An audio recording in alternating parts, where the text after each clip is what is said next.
take you to, if this laptop has the capacity to work, hopefully it's going to open a video for you. If not, I'll just move on. Anyway, I think video did not open because that maybe it requires different kind of power and those challenges I would go through. Look at this scene here. They are using a laptop under the sun. Can you try a laptop under the sun? Anyone? No. This is this laptop under the sun. This includes a few presidents and few teachers and few all kinds of mixed crap. Point is, I think one of my friends who is an entrepreneur, better entrepreneur than I am. By the way, Anurag Mishra is not here, so I can't say that. I took all the 10 points that he said about entrepreneur. I said, I have all of them. What's missing? So I think entrepreneurship is a little more difficult than even those 10 points can explain. That said, look at this. This is a question of epidemic. And why I bring this is my wife was the founder of Polio Plus in this country. In 1987, she started with 600,000 children were infected every year with polio. Today we have close to zero. I don't know how the number is. That's how ignorance is in this country, like polio. You need a vaccine. I'm not going to go, but just look at one vaccinates everyone. You don't just leave anyone behind. This is a man called Seymour Papert, who was one of the guards of pedagogy of constructivism, so to say. Vaccine against ignorance. That's what we call on laptop or child.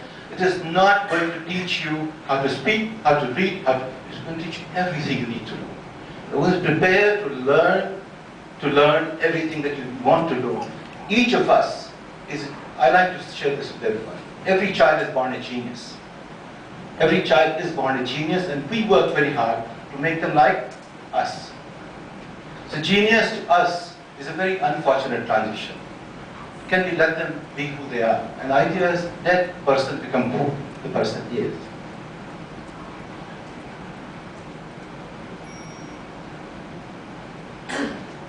I don't want to go through this.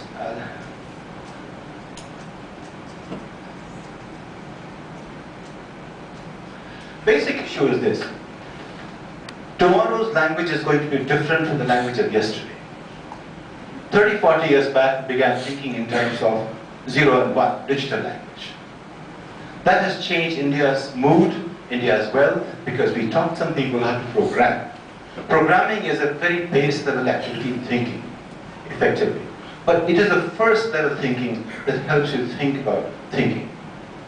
So we create some programmers, base level masons of the new industry that's coming up.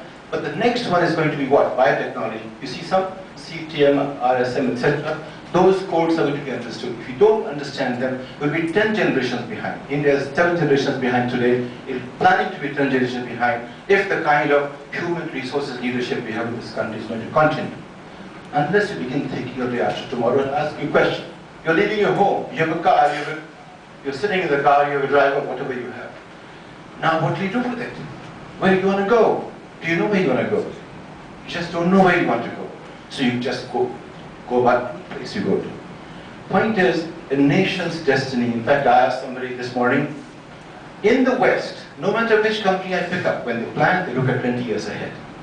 I'm talking large companies, those who create technologies. But the companies that just follow, they look at what is my neighborhood doing. So there is a process for all of them. They all belong to tomorrow, day after tomorrow, today, yesterday, and so on and so forth. Everywhere you can make money. India stands 7 generations behind making money and happily making money. Nothing that we have done anywhere compares to anything globally. Is there a product you can name that's global product from India? And if you could name one or two, remember the Sanskrit phrase, Nirasta Patapi Deshe, Adgrupit Ramayati. Means if there is just one tree somewhere, you don't call it a very fertile land. So if you just got 1 or 2 or 5 or 10 in a country of 30 million people, will you call that fertility of ideas or creativity? Thank you very much.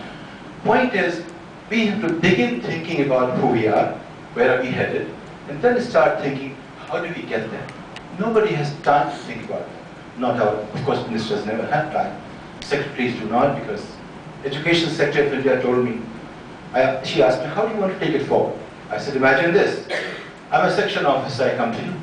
I make 20,000 rupees a month, I have to buy a car, suddenly my child tells me, can I buy the car? I have nightmares, perhaps I won't buy the car. I feel bad about it. Imagine this, I'm 22-year-old.